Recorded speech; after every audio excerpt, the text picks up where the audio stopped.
इस चर्चा के दौरान हमारे साथ एक और मेहमान जुड़ गई हैं। उनका भी यही कहना है कि उनके साथ भी अत्याचार हुआ, उन्हें भी परेशान करने की कोशिश की गई है। आइए उन्हीं से उनकी आप बीती जान लेते हैं। आपके साथ क्या हुआ?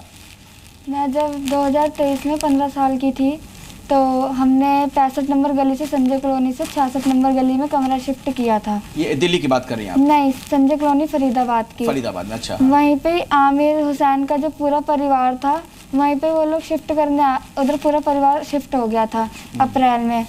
तो उसकी जो बहन थी नेहा खान, उसने मुझसे नेहा बता के दोस्ती करी थी। नेहा खान नहीं बताया था उसने। जब धीरे धीरे हमारी फ्रेंडशिप ज़्यादा गहरी होती गई तो मुझे अपने घर लेके गई थी।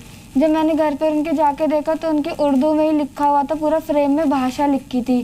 तो मैंने उनसे पूछा था कि आप मोमडन हो? तो उसने बताया कि हाँ मैं मोमडन हूँ।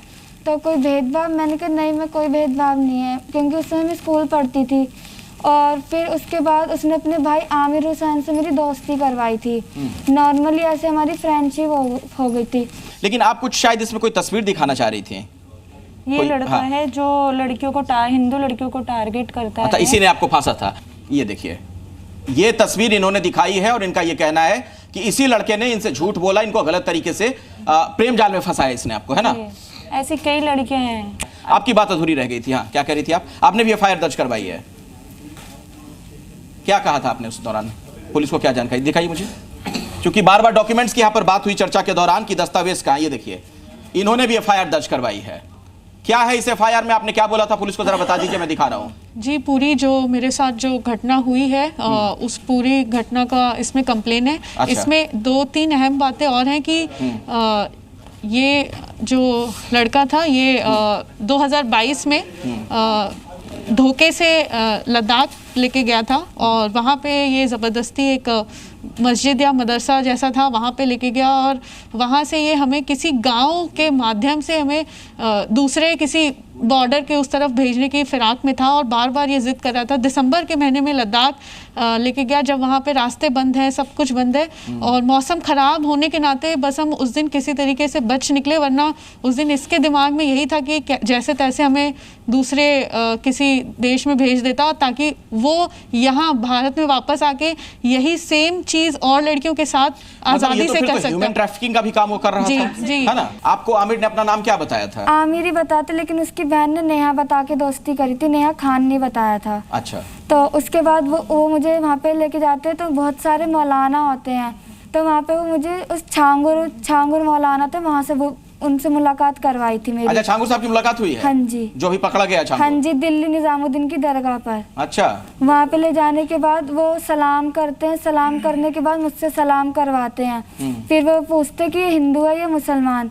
तो उसकी बहन जो नेहा होती है, आमिर की बहन, वो डायरेक्ट ये बोल देती है कि मेरे भाई की होने वाली वाइफ है।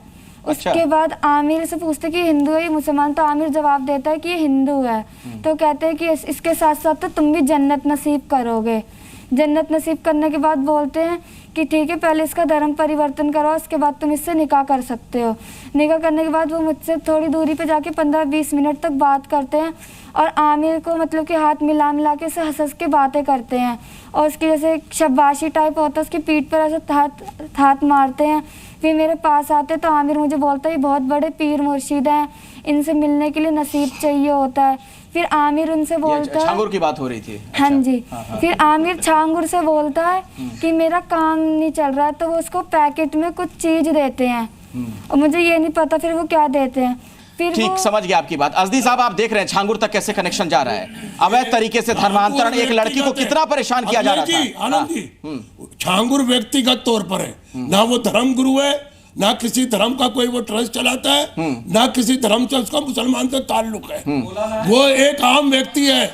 आम व्यक्ति है वो, और उसका किसी भी धार्मिक संस्थाओं से ताल्लुक अभी तक साबित नहीं हुआ है। अभी मेरी बहन ने कहा था कि मुझे मजहब इस्लाम अच्छा नहीं लगा, मैंने सनातन धर्म अपना लिया। सनातन धर्म में भी इन्हें दिक्कत आई तो फिर कौन से धर्म में जाएंगे, उसका भी थोड़ा सा खुलासा और करते हैं। नहीं, दिक्कत आ रही है क्या आपको?